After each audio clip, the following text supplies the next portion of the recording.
mintas ditbar punten pantaroskeun upami aya sesi tanya jawab perkawis perizinan atanapi hak paten sareng jaminan pasar terkait peran pemerintah terhadap perlindungan kepada pelaku UMKM, Pak. Nah, selama ini yang saya saksikan dan saya turut ikut seminar beberapa kali yang dilakukan oleh Disperindak ataupun Dinas Koperasi UMKM Kabupaten Bandung Barat. Ini hanya sekedar seminar-seminar saja. Tapi untuk kepastian, untuk pemasaran dan lain sebagainya, saya pikir realisasinya itu tidak ada. Hanya sekedar di seminar-seminar saja. Nah, mungkin di sini saya mau sedikit curhat juga mewakili beberapa teman-teman saya yang juga pelaku daripada UMKM atau IKM sendiri. Yang pelaku UMKM atau UMKM dari Kabupaten Bandung Barat sendiri, Pak, untuk kepastiannya, Pak.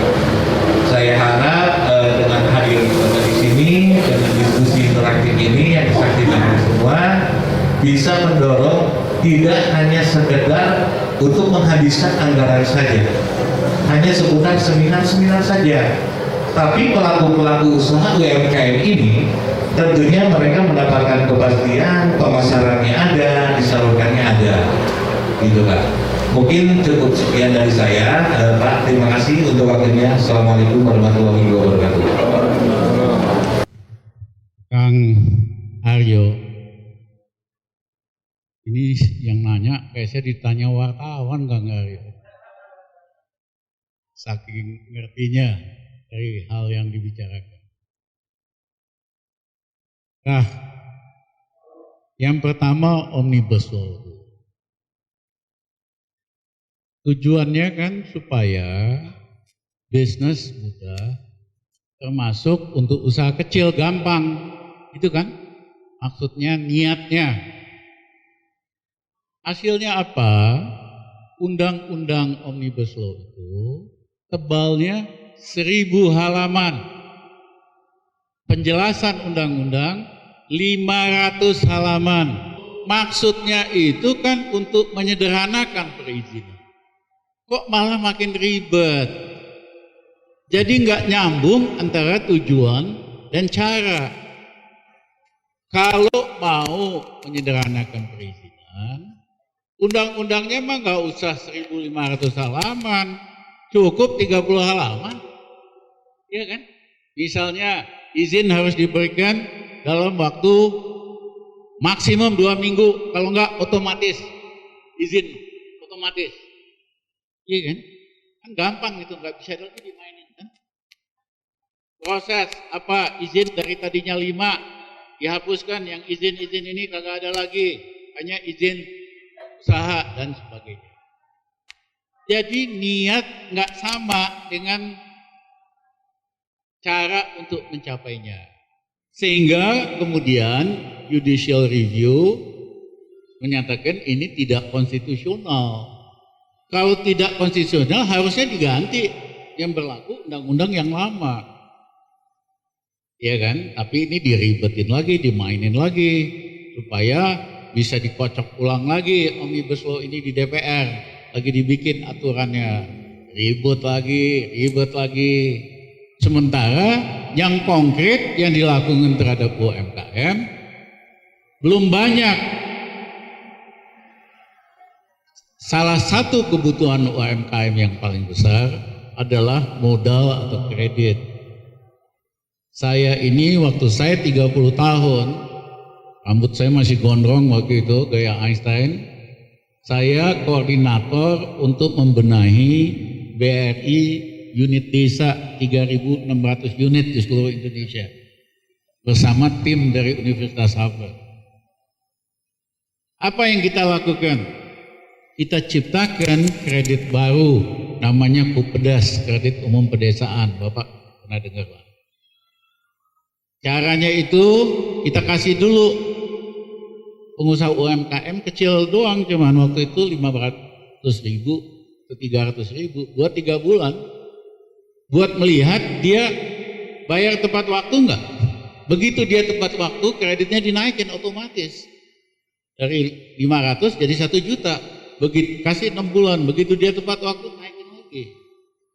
Karena kita melandaskan pantas kredit apa enggak sama karakter nasabah, tukang ngemplang apa enggak gitu loh.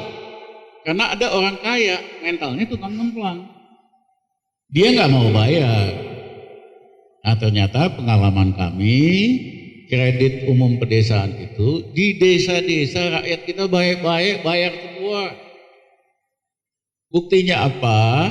Kredit macet BRI unit desa dari tahun 1984 sampai hari ini hanya 0,3%, paling rendah dari semua bank di Indonesia. Bank-bank gede aja seperti BCA dan Danamon pada waktu krisis kredit macetnya itu hampir 80%. Yang kecil-kecil ini malah tepat waktu semua. Karena kita kriterianya bukan jaminannya, tetapi kredit history yang menjelaskan ini karakter orang.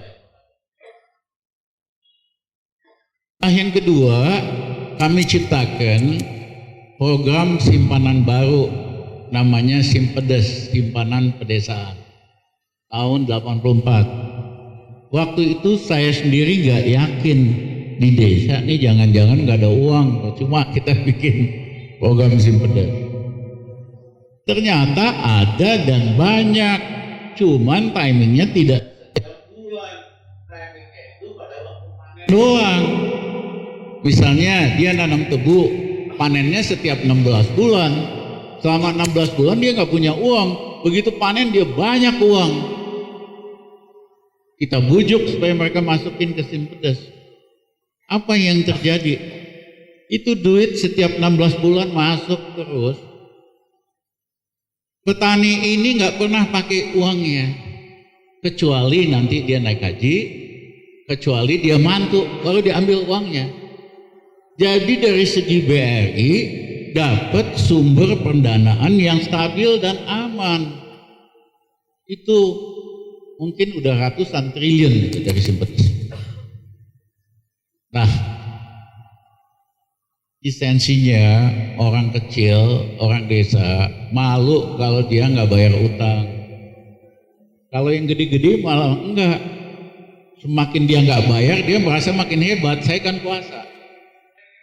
Kredit untuk UMKM harus naik jadi 2 kalinya dalam 5 tahun ke depan.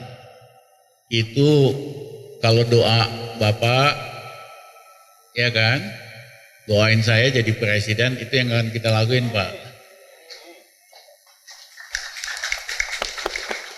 Yang gede, dia nggak usah tergantung dari bank, dia bisa nerbitin saham, bisa pinjam di luar negeri, bisa nerbitin surat utang. Kalau pengusaha UMKM nggak bisa main begitu, harus tetap kredit dari bank. Nah kebayang nggak Bapak, hari ini 20% kredit buat UMKM, lapangan pekerjaan paling besar yang menciptakan itu UMKM, bukan perusahaan-perusahaan gede dalam jumlah pekerja. Nilai tambah, manfaat ekonomi buat keluarga juga besar sekali. Jadi kalau kita tingkatin 2 kali, dampaknya akan besar terhadap perekonomian nasional. Tapi seleksinya nggak boleh ngemplang. Kalau ngemplang langsung disingkirin, dicoret, di blacklist.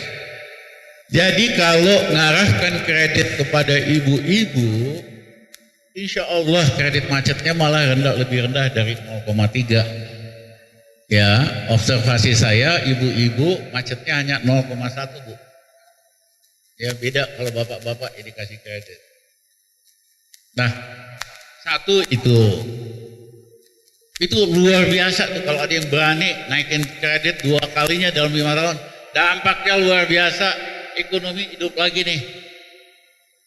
Yang kedua, memang mesti dibantu usaha kecil dalam desain dan marketing. Ya, kita mesti belajar dari orang Jepang dan Korea. Dia jualan makanan aja, cemilan, rasanya mah biasa-biasa aja Pak. Tapi penampilannya, packagingnya, kita yang nggak pengen beli aja jadi pengen beli. Ya, dan nggak susah-susah banget. Ya, harusnya anak-anak mahasiswa seni rupa bantu UMKM supaya desainnya lebih bagus, lebih menarik. Ya, karena kalau itu yang terjadi, harga jualnya bisa naik 2 kali. Lebih nguntungin dari usaha kecil. Daripada ya model packagingnya sama aja, bosen. Dan sama aja. Di mana-mana itu misalnya jualan apa gitu. Kerupuk, ya kan? Wajit, sama aja modelnya gitu loh. Coba ada yang berani beda. Warnanya beda, penampilan bungkusnya beda. Harganya bisa naik 2 kalinya. Ya, jadi sebagai pengusaha harus berani beda. Kalau sama ngikutin yang lain, udah pasti buntutnya bangkrut. Saya berikan contoh, ingat nggak Ciamplas di Bandung? Dulu yang jualan jin di situ cuma 5 toko, lama-lama 10 toko, lama-lama sepanjang Ciamplas itu isinya jualan jin doang. Akibatnya apa? Banting-bantingan harga. Dan udah nggak menarik lagi. Akhirnya orang malas ke Ciamplas, tutup kan, banyak kan bangkrut. Itulah contoh kalau niru mau sama yang lain. Kalau kita kecil kita harus berani beda. Kenapa? Kalau kita beda, orang kelihatin kita. Kalau kita sama yang lain, kayak kerupuk warnanya sama, rasanya sama, Bapak nggak ada nilai tambahnya. Tapi kalau berani beda, kerupuknya rasanya, maaf nih, enak banget udangnya kayak kerupuk Palembang. Wah, masih beda. Harganya pasti lebih mahal. Packagingnya harus berani beda. Nah, yang ketiga, nggak bisa dihindari hari ini zaman internet. Dagang kalau cuma nunggu di warung, susah majunya. Harus berani dagang online. Ya, bukan hanya makanan, tapi produk seni, produk kebudayaan. Ada teman saya, dia kumpulin lukisan dari seluruh Indonesia yang bagus. Dia jual di online di luar negeri, harganya bagus, yang laku banyak banget. Karena yang seneng produk seni seperti lukisan, pasti orang di atas golongan menengah, golongan mampu, dan mereka nggak ada waktu untuk datang ke toko-toko itu. Akhirnya belinya lewat online, lukisan atau patung atau apa. Jadi maksud saya, mau nggak mau online ini, mau bisnis harus bisa online. Anak-anak muda sekarang lebih hebat kok dari kita. Ya, saya aja udah jadul istilahnya dibandingin anak muda hari ini. Nah, jadi itu Pak. Yang gua bingung pemerintah ribut sama undang-undang Omnibus Law yang nggak ada manfaatnya dan merugikan pekerja. Pengusaha pun bingung buat menerjemahkan undang-undang itu. Kenapa nggak fokus yang konkret? Satu, sederhanakan izin, kasih deadline. Kalau 2 minggu nggak jadi, otomatis dia dapat izin. Sekarang kan bisa dibikin di komputer tuh, ya kan? Bapak masukin daftar, mau dapat izin ini di komputer, ya. Begitu nggak ada catatan atau dari ini, approval, softwarenya otomatis keluarin izin Bapak, gitu aja repot amat gitu. Kan enak kalau gitu. Orang usaha nggak usah ribet. Yang kedua kredit harus dinaikin double. Yang ketiga tadi bimbingan, termasuk soal online, soal desain dan marketing. Terima kasih.